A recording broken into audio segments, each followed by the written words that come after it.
नमस्कार मित्रांनो, स्वागत आहे तुमचं पुन्हा एका नवीन अशा इन्फॉर्मेटिव्ह व्हिडिओमध्ये. मित्रांनो, व्यवसाय सुरू करताना नेमका कोणत्या प्रकारचा व्यवसाय सुरू करावा असा प्रश्न आपल्याला नेहमी पडतो. बिझनेसचं रजिस्ट्रेशन करताना देखील आपल्याला आपल्या बिझनेसचा प्रकार निवडावा लागतो आणि तिथं लिहावा लागतो. आणि जर तुम्ही एक व्यवसाय करत असाल किंवा तुम्ही एखादा व्यवसाय सुरू करण्याच्या विचारात असाल तर या काही बेसिक गोष्टी तुम्हाला माहीत असणं फार गरजेचं आहे. तर मित्रांनो, आजच्या या व्हिडिओमध्ये बिझनेसचे कोणते मुख्य 8 प्रकार असतात आणि तुमच्यासाठी कोणता प्रकार योग्य आहे हे आपण जाणून घेणार आहोत. तर चला मित्रांनो, व्हिडिओला सुरुवात करूयात. बिझनेसचे तसे अनेक टाईप्स आहेत, पण त्यातले हे 8 प्रकार मुख्य आहेत. तुमच्या आसपास असलेले जे काही छोटे मोठे व्यवसाय असतील ते जनरली याच बिझनेस टाईपमध्ये मोडतात, हे लक्षात ठेवा. यातला सगळ्यात पहिला बिझनेस असतो तो म्हणजे सोल प्रोप्रायटरशिप. मित्रांनो, सोल प्रोप्रायटरशिप हा व्यवसायाचा एक असा प्रकार आहे की ज्यामध्ये एक व्यक्ती किंवा सिंगल इंडिव्हिज्युअल जो व्यवसायाचा मालक किंवा ओनर असतो. सोल प्रोप्रायटरशिपला इंडिव्हिज्युअल एंटरप्रिनरशिप असंही म्हणतात. सोल प्रोप्रायटरशिपमध्ये व्यवसाय किंवा त्या व्यवसायाचा मालक या दोघांनाही समान मानलं जातं. जेव्हा व्यवसायाच्या मालकाचा मृत्यू होतो तेव्हा व्यवसायाचा देखील मृत्यू होतो असं कायद्यानं मानलं जातं. आपण व्यवसायाचा मालक आणि व्यवसाय या दोन्ही गोष्टींमध्ये फरक करू शकत नाही, ते दोघे एकच मानले जातात. सोल प्रोप्रायटरशिप हा सर्वात सोपा आणि लोकप्रिय व्यवसायाचा प्रकार आहे. या प्रकारचा बिझनेस तुम्ही अगदी सहजतेने सुरू करू शकता. व्यवसायाचा मालक एक असतो म्हणजे असं काही नाही की तुम्हाला एकट्यालाच काम करावं लागतं. तुम्ही इतर लोकांना देखील कामावर ठेवू शकता. या प्रकारच्या व्यवसायामध्ये व्यवसायाच्या सर्व मालमत्ता या व्यवसायाच्या मालकाच्या असतात, म्हणजेच ते दोघं एकच पकडले जातात. व्यवसायाचा मालक त्याच्या व्यवसायाला स्वतःचं नाव देऊ शकतो की जसं रमेश, सुरेश, राम, श्याम, किंवा तो त्याच्या व्यवसायाला एखादं ब्रँड नेम जसं की ॲमेझॉन, ॲपल, मायक्रोसॉफ्ट असंही देऊ शकतो. तुम्ही जर एखाद्यानं एकट्यानं व्यवसाय सुरू करत असल्यास तुमच्यासाठी हा प्रकार सर्वोत्तम आहे. आणि जर तुम्ही सुरुवात नवीन करत असाल तर हाच प्रकार फार योग्य. सोल प्रोप्रायटर म्हणून व्यवसाय सुरू करण्याआधी काही कायदेशीर औपचारिकतेची आवश्यकता नसते. सोल प्रोप्रायटरशिपसाठी कोणत्याही प्रकारचा स्वतंत्र कायदा देखील अस्तित्वात नाही आहे. कोणताही बिझनेस सुरू करताना तुम्हाला त्याचं रजिस्ट्रेशन करावं लागतं, परंतु तुम्ही जर भारतात सोल प्रोप्रायटरशिप म्हणून काम करत असाल तर तुम्हाला त्या व्यवसायाला कुठेही नोंदवण्याची खास अशी गरज नाही. परंतु तुमच्या व्यवसायानुसार तुम्ही भारतात ज्या कुठल्या राज्यात व्यवसाय करत असाल त्यानुसार तुम्हाला तिथल्या लायसन्सची आवश्यकता भासू शकते. जसं की तुम्ही शहरी भागात असाल तर शॉप ॲक्ट लायसन्स, किंवा मग तुम्ही ग्रामीण भागामध्ये असाल तर ग्रामपंचायतीचं NOC, नो ऑब्जेक्शन सर्टिफिकेट मिळतं. किंवा मग समजा तुम्ही फूडशी रिलेटेड बिझनेस करत असाल, एखादं हॉटेल चालवत असाल तर तुम्हाला फूड लायसन्स वगैरे ते लागू शकतं. आता यामध्ये सोल प्रोप्रायटरशिप या व्यवसायाचे फायदे काय आहेत हे आधी आपण जाणून घेऊयात. यातला सगळ्यात महत्त्वाचा फायदा, व्यवसाय सुरू करणं अतिशय सोपं असतं. तुम्ही लवकरात लवकर तुमचा व्यवसाय सुरू करू शकता. त्यासाठी तुम्हाला फार परवानग्या लागत नाहीत. व्यवसायाच्या मालकाचं व्यवसायावरती संपूर्ण नियंत्रण असतं. निर्णय घेणं अतिशय सोपं असतं आणि व्यवसायाचा संपूर्ण नफा हा त्या व्यवसायाच्या मालकाचा असतो. भविष्यात तुम्ही तुमच्या व्यवसायाचा प्रकार सहजपणे बदलू शकता आणि व्यवसाय सुरू करण्यासाठी फार मोठे रजिस्ट्रेशन करण्याची सुद्धा आवश्यकता भासत नाही. आता हे झाले फायदे सोल प्रोप्रायटरशिपचे. आता याचे काही तोटेही आहेत, तेही आपण जाणून घेऊयात. यातला मुख्य तोटा आहे व्यवसायावर सर्व कर्ज आणि तोटे यासाठी व्यवसायाचा मालक हा एकटाच जबाबदार असतो. दुसरा तोटा, नवीन विचार आणि नवीन आयडियाचा त्यामध्ये अभाव असतो, कारण तो एकटाच तो व्यवसाय हाकत असतो. तिसरा तोटा, तुम्हाला जर तुमच्या बिझनेससाठी निधी उभारायचा असेल, भांडवल उभारायचं असेल तर ते फार अवघड पडतं. चौथा, एकच व्यक्ती बिझनेस सुरू करत असल्यानं बिझनेससाठी जे काही रिसोर्सेस लागतात, जे भांडवल लागतं ते अतिशय लिमिटेड असतं. त्यामुळे असा व्यवसाय फार मोठ्या स्केलवर कधीही करता येत नाही. ही फक्त व्यवसायाची सुरुवात असते, हे लक्षात घ्या. यानंतर पुढचा तोटा आहे, व्यवसाय पूर्णपणे व्यवसायाच्या मालकावर अवलंबून असतो. आणि शेवटचा तोटा तो म्हणजे व्यवसाय स्केल करणं हे फार कठीण जातं. बरोबर. आता दुसरा कंपनीचा प्रकार आहे, ती म्हणजे 1 पर्सन कंपनी. आता तुम्ही म्हणाल 1 पर्सन कंपनी म्हणजे काय? तर मित्रांनो, 1 पर्सन कंपनी हा बिझनेसचा नवीन प्रकार आहे जो कंपनी ॲक्ट 2013 मध्ये इंट्रोड्यूस केला गेलेला आहे. हा प्रकार सिंगल व्यवसायांसाठी आहे. जर तुम्हाला एकट्याला बिझनेस सुरू करायचा असेल तर सोल प्रोप्रायटरशिप प्रमाणे हा अजून एक प्रकार आहे ज्याचाही तुम्ही विचार करू शकता. सोल प्रोप्रायटरशिपच्या तुलनेत याचा एक मोठा फायदा असा आहे की जर तुमची लायबिलिटी म्हणजेच तुमची देणेजारी जर लिमिटेड असेल म्हणजेच व्यवसायाच्या कर्जासाठी आणि नुकसानीसाठी व्यवसायाचा मालक हा वैयक्तिकरित्या जबाबदार नसतो, बरोबर. त्याची कुठलीही संपत्ती त्यासाठी जप्त केली जाऊ शकत नाही. या प्रकारची कंपनी सुरू करण्यासाठी कोणत्याही प्रकारच्या मिनिमम सदस्यांची गरज नसते, तर एकटा व्यक्ती देखील 1% कंपनी सुरू करू शकतो. आता 1% कंपनी सुरू करण्याचे काही फायदे आहेत तेही आपण जाणून घेऊयात. यामध्ये सगळ्यात पहिला फायदा, कंपनी सुरू करणं सोपं जातं. दुसरा, मर्यादित जबाबदारी असते. तिसरा, एक व्यक्ती देखील कंपनी सुरू करू शकतो. चौथा, कंपनीवर मालकाचं संपूर्ण नियंत्रण असतं. आणि पाचवा, निर्णय घेणं सोपं जातं. आता जसे याचे काही फायदे आहेत तसे याचे काही तोटेही आहेत. तर याचा सगळ्यात पहिला तोटा आहे, 1% कंपनी सुरू करणं हे सोल प्रोप्रायटरशिपच्या तुलनेत थोडंसं खर्चिक असतं. दुसरा तोटा, टॅक्स बेनिफिट फार कमी मिळतात यामध्ये. तिसरा तोटा, व्यवसायाचं ऑडिट करावं लागतं. आणि शेवटचा तोटा, इक्विटी फंड उभारणं यामध्ये शक्य होत नाही. त्यामध्ये तुम्हाला तुमची कंपनी बदलावी लागते म्हणजे तुमच्या कंपनीचा प्रकार कागदोपत्री बदलावा लागतो. त्याला मग तुम्हाला प्रायव्हेट लिमिटेड वगैरे भरपूर सारे ऑप्शन्स आहेत की जे आपण पुढे जाणून घेऊयात. आता पार्टनरशिपमध्ये व्यवसाय सुरू करण्यासाठी व्यवसायांचे काही प्रकार आहेत, ते आता आपण जाणून घेऊयात. कारण आतापर्यंत जे आपण पाहिले तर ते सिंगल पर्सन कंपनी होती आणि आता आपण पाहणार आहोत भागीदारीतले व्यवसाय. यामध्ये जर तुम्हाला पार्टनरशिपमध्ये व्यवसाय सुरू करायचा असेल तर तुम्ही 2 टाईपचा बिझनेस सुरू करू शकता. यातला पहिला आहे जनरल पार्टनरशिप.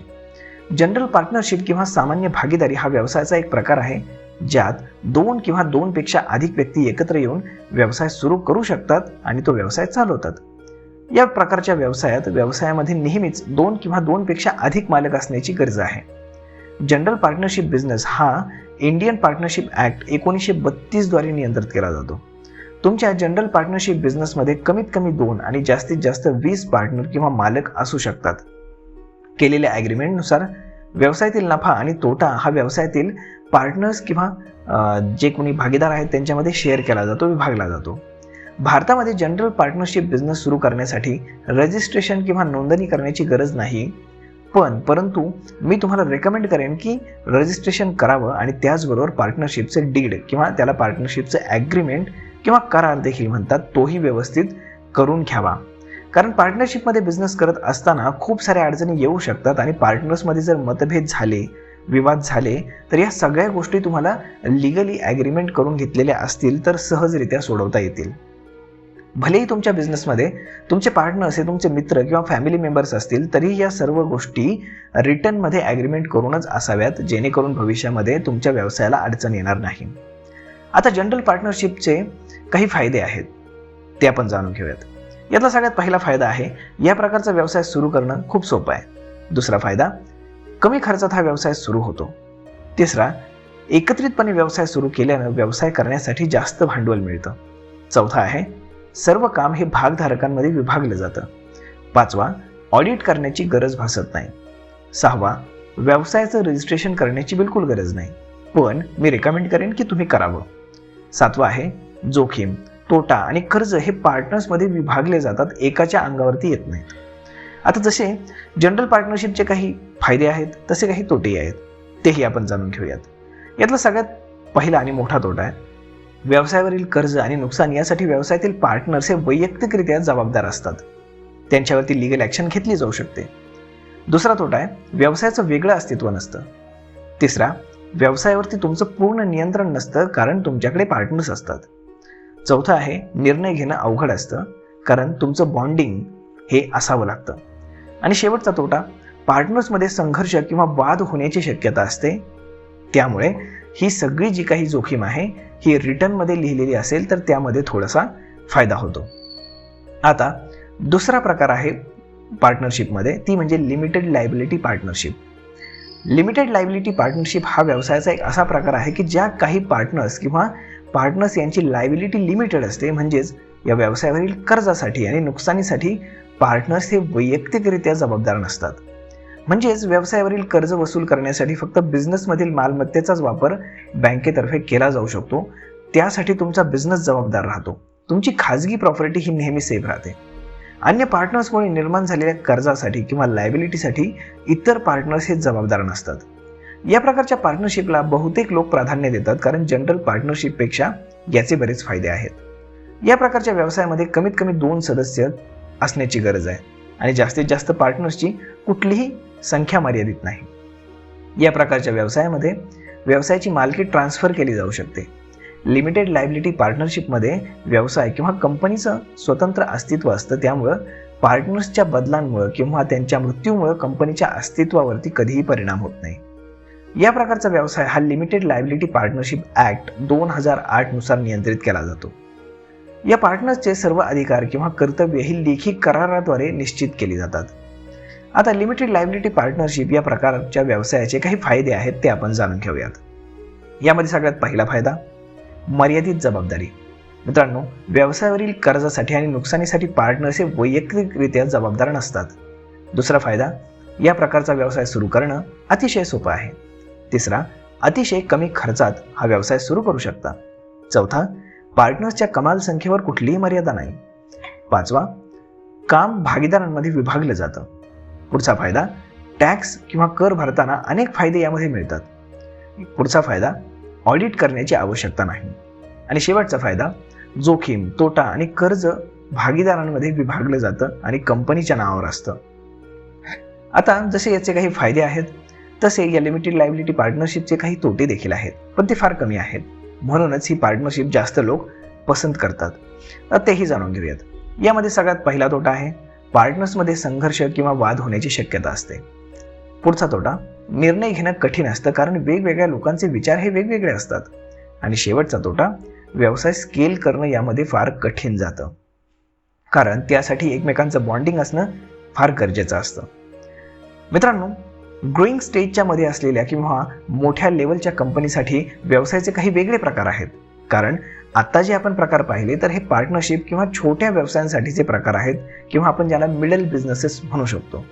पण जेव्हा तुमचा बिझनेस खूप मोठ्या प्रमाणावर तुम्हाला स्केल करायचा असतो तेव्हा तुम्हाला प्रायव्हेट लिमिटेड किंवा पब्लिक लिमिटेड अशा प्रकारच्या कंपन्या लागतात. मग या नक्की कशा असतात, याचे रजिस्ट्रेशन्स कसे केले जातात आणि याचे काय फायदे आणि तोटे आहेत हेही आपण जाणून घेऊयात. यामध्ये जर तुमचा व्यवसाय ग्रोईंग स्टेजमध्ये असेल तर तुम्ही मोठ्या लेवलवरती व्यवसाय किंवा कंपनी सुरू करण्याच्या विचारात असाल तर हे 2 प्रकार तुमच्यासाठी फार फायदेशीर आहेत. यातला पहिला प्रकार आहे प्रायव्हेट लिमिटेड कंपनी. मित्रांनो, प्रायव्हेट लिमिटेड कंपनी हा प्रकार वाढत्या व्यवसायांसाठी किंवा जे बिझनेस ग्रोईंग स्टेजमध्ये आहेत त्यांच्यासाठी एक उत्तम प्रकार आहे. या प्रकारच्या व्यवसायाचं रजिस्ट्रेशन कंपनी ॲक्ट 2013 नुसार नियंत्रित केलं जातं. तुम्हाला जर तुमच्या बिझनेससाठी एक मोठा निधी उभारायचा असेल आणि त्यासाठी हा व्यवसाय करायचा असेल तर व्यवसायाचा हा प्रकार तुमच्यासाठी उत्तम आहे. प्रायव्हेट लिमिटेड कंपनीमध्ये कमीत कमी 2 आणि जास्तीत जास्त 200 पार्टनर्स असू शकतात. भारतातील बऱ्याच भागात फॉरेन इन्व्हेस्टमेंटला परवानगी आहे. प्रायव्हेट लिमिटेड कंपनीत कमीत कमी 2 आणि जास्तीत जास्त 200 शेअर होल्डर्स असू शकतात आणि 200 शेअर होल्डर्स आणि कंपनीचं मालकी या एकाच गोष्टीची बांधील असतात आणि यामध्ये तुम्हाला जी काही फॉरेन इन्व्हेस्टमेंट आहे ती घेतली जाऊ शकते. आता या प्रायव्हेट लिमिटेड कंपनीचे काही फायदे आहेत ते आपण जाणून घेऊयात. यामध्ये मर्यादित जबाबदारी असते, म्हणजेच व्यवसायातील कर्ज आणि नुकसानीसाठी शेअर होल्डर हे वैयक्तिकरित्या जबाबदार नसतात तर बिझनेस हा जबाबदार असतो. प्रायव्हेट लिमिटेड कंपनी ही जनरल पार्टनरशिप आणि लिमिटेड पार्टनरशिप पेक्षा अधिक विश्वासार्ह मानली जाते. पुढचा फायदा आहे प्रायव्हेट लिमिटेड कंपनीचं एक स्वतंत्र अस्तित्व असतं. त्यानंतरचा फायदा, निधी किंवाच फंड उभा करण्यासाठी हा व्यवसायाचा प्रकार उपयोगी ठरतो आणि कंपनी स्केल करणं सोपं जातं. आता जसे याचे काही फायदे आहेत तसेच प्रायव्हेट लिमिटेड कंपनीचे काही तोटे देखील आहेत. मित्रांनो, यामध्ये जास्तीत जास्त सदस्यांच्या संख्येवर मर्यादा असते, म्हणजेच 200. टॅक्स बेनिफिट्स यामध्ये फार कमी मिळतात. कंपनीचे शेअर्स सार्वजनिकपणे सादर केले जाऊ शकत नाहीत, म्हणजे सर्वसामान्य पब्लिकला तुमच्या कंपनीचे शेअर्स खरेदी करण्याचं आवाहन तुम्ही करू शकत नाही. त्यानंतरचा तोटा आहे शेअर्स ट्रान्सफर करण्याचे अधिकार देखील मर्यादित असतात, कारण तुमची इक्विटी कोणीतरी खरेदी करायला पाहिजे, त्याशिवाय तुम्ही ती विकू शकत नाही. आता यामध्ये दुसरा प्रकार आहे की जो फार लोकप्रिय आहे, तो म्हणजे पब्लिक लिमिटेड कंपनी. मित्रांनो, याबद्दल तुम्ही बऱ्याचदा ऐकलं असेल, पण आज त्याबद्दल सखोल माहिती आपण जाणून घेणार आहोत. एका पब्लिक लिमिटेड कंपनीमध्ये कंपनीचे शेअर्स सार्वजनिक केले जातात. सर्वसामान्य पब्लिक देखील या पब्लिक लिमिटेड कंपनीचे शेअर्स खरेदी करू शकतात. पब्लिक लिमिटेड कंपनीला शेअर बाजारामध्ये लिस्ट केलं जाऊ शकतं किंवा त्या कंपनीला अनलिस्ट देखील ठेवलं जाऊ शकतं. ज्या काही मोठमोठ्या कंपन्या आहेत त्या सर्व पब्लिक लिमिटेड कंपन्या आहेत, जसं की Reliance industries, Tata consultancy services, HDFC bank limited, Hindustan Unilever, तसेच भारतातील ज्या काही मोठमोठ्या बँका आहेत त्या सर्व पब्लिक लिमिटेड असतात. पब्लिक लिमिटेड कंपन्यांचा मालक कोणी एक व्यक्ती नसतो. कंपनीचे जे शेअर होल्डर्स असतात तेच कंपनीचे खरे मालक असतात. पब्लिक लिमिटेड कंपनीचे रजिस्ट्रेशन करण्यासाठी कमीत कमी 7 सदस्यांची म्हणजेच बोर्ड ऑफ डिरेक्टर्सची गरज असते. या कंपनी प्रकारात जास्तीत जास्त सदस्यांच्या संख्येवर कुठलीही मर्यादा नाही. पब्लिक लिमिटेड कंपनीमध्ये कमीत कमी 3 आणि जास्तीत जास्त 15 डिरेक्टर्स असू शकतात. पब्लिक लिमिटेड कंपनीला कंपनी ॲक्ट 2013 नुसार रजिस्टर केलं जातं आणि कंपनीचं एक स्वतंत्र अस्तित्व निर्माण केलं जातं. तुम्हाला जर मोठं कॅपिटल रेज करायचं असेल तर या प्रकारच्या व्यवसायाचा तुम्हाला उपयोग होतो, जे तुम्ही शेअर्स विकून मोठ्या प्रमाणावर पैसे उभे करू शकता. कंपनी ॲक्ट 2013 नुसार कंपनीच्या नावात लिमिटेड हा शब्द जोडणं बंधनकारक असतं आणि पब्लिक लिमिटेड कंपनीला कंपनीचं प्रॉस्पेक्ट प्रकाशित करणं फार आवश्यक असतं आणि त्यांचे जे काही P&L म्हणजेच प्रॉफिट अँड लॉस स्टेटमेंट असतात तर हे पब्लिक ओपन करावे लागतात. कंपनीचा होणारा बिझनेस, कंपनीचे लॉसेस, कंपनीचे प्रॉफिट्स हे सगळं तुम्हाला पब्लिकला सांगावं लागतं पेपर आउट करून. आता पब्लिक लिमिटेड कंपनीचे काही फायदे आहेत ते आपण जाणूयात. यातला पहिला फायदा तो म्हणजे भांडवल उभारणीसाठी याचा फार मोठा उपयोग होतो. दुसरा फायदा मर्यादित जबाबदारी असते, कारण जेवढे शेअर्स तुमच्याकडे असतात तेवढीच तुमची जबाबदारी असते. तिसरा, मोठ्या कंपन्यांसाठी ही फार उपयोगाची पद्धत आहे. पुढचा फायदा, अतिरिक्त विकास आणि विस्तारासाठी याचा उपयोग होतो आणि यामध्ये तुम्ही फॉरेन इन्व्हेस्टमेंट फार मोठ्या प्रमाणावरती घेऊ शकता. पुढचा फायदा आहे, शेअर होल्डर्सची जबाबदारी मर्यादित असते. कंपनीच्या कोणत्याही कर्ज आणि तोट्यासाठी ते वैयक्तिकरित्या जबाबदार नसतात. पुढचा फायदा आहे, शेअर होल्डर्स त्यांच्या शेअर्सचा मुक्तपणे व्यापार करू शकतात. ते शेअर्सची खरेदी विक्री करू शकतात.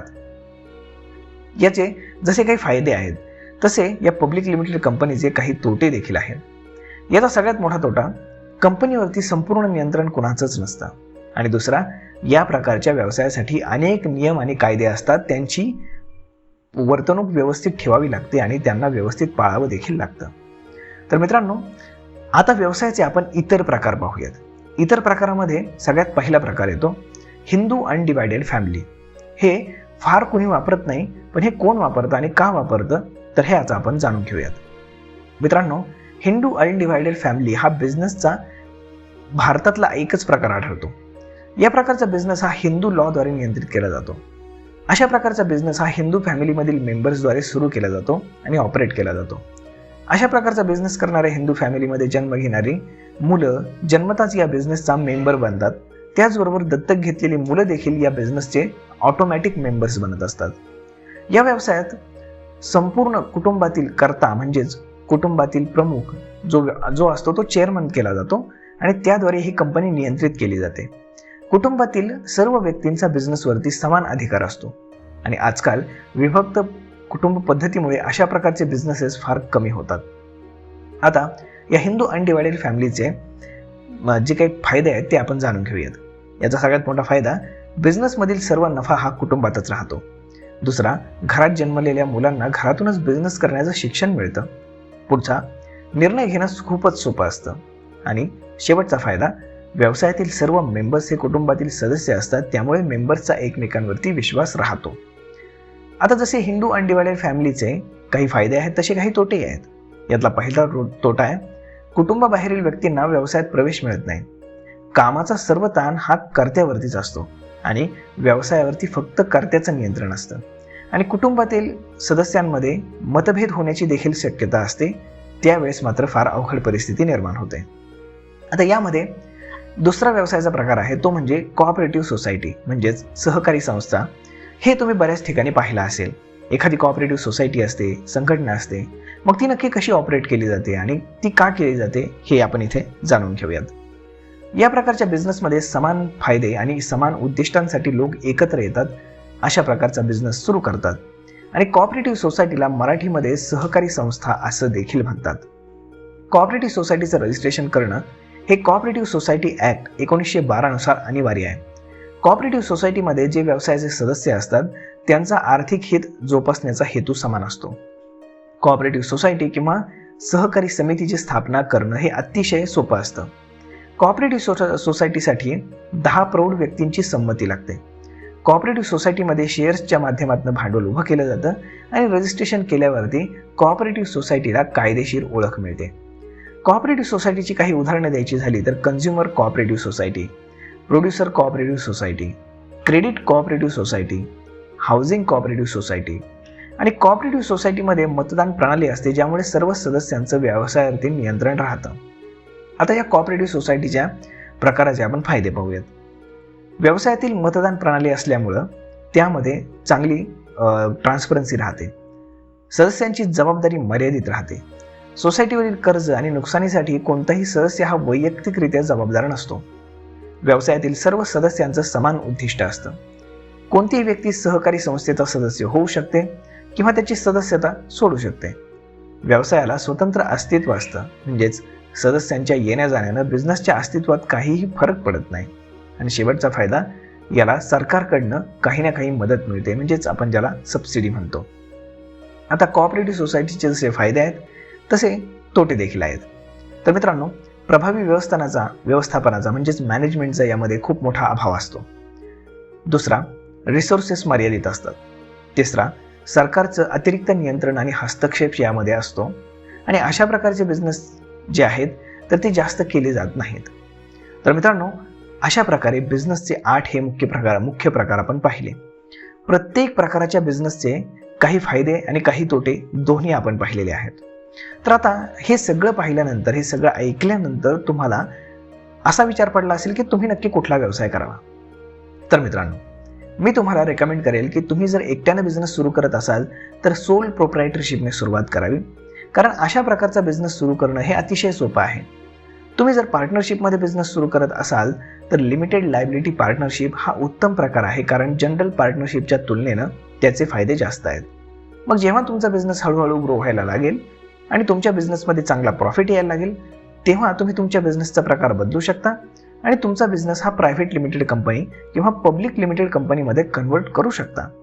आता सगळ्यांचंच तसं करण्याची गरज नसते, कारण कायमस्वरूपी देखील तुम्ही सोल प्रोप्रायटरशिप म्हणून बिझनेस चालवू शकता आणि तुमच्या फॅमिलीच्या पुढच्या पर्सनकडे, तुमच्या मुलाकडे तोच बिझनेस तुम्ही ट्रान्सफर करू शकता. प्रत्येकाची गरज वेगळी असते आणि तुमच्या गरजेनुसार तुम्ही योग्य तो प्रकार यामध्ये निवडला पाहिजे. तर मित्रांनो, ही होती माहिती की तुम्ही कुठल्या प्रकारचा व्यवसाय करायचा आहे आणि व्यवसायाचे नक्की भारताच्या लॉमध्ये किती प्रकार आहेत आणि ते कसे करायचे आणि त्याचे काय फायदे आणि काय तोटे हे आज आपण जाणून घेतलं. तर तुम्हाला हा व्हिडिओ कसा वाटला हे आम्हाला कमेंट करून नक्कीच सांगा आणि जर आवडला असेल तर आपल्या जवळच्या मित्रांसोबत शेअर करायला विसरू नका. धन्यवाद.